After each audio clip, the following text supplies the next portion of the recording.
Go.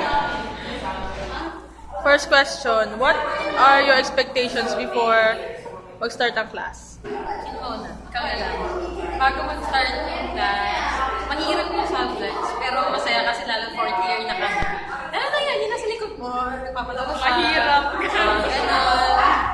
Ang expectation ko ng pag 4th year is parang yung mga napapanood sa series wherein madaming outing, madaming chubalin. Okay na din. It turned out pretty good naman. So, 4th most year. memorable memories. Most memorable moment ko, kinaaway ko si Mark, nagsigawan kami sa live music. Promise yun. Ang next memorable yung nanood kami pinashay ng game. Kung nanalo yung FPU, tas sobrang namin. Halos mangayak na kami nung muntik nang hindi manalo, biglang nanalo pa. Ay, oo, and memorable din yung naging nanalo yung men's basketball team na meron pa rin na nag-aaral pa rin.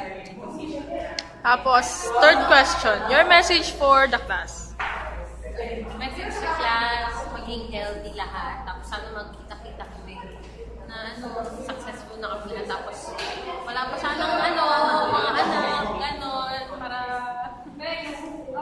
iwanan pa. Message ko sana is, let our relationship be not yung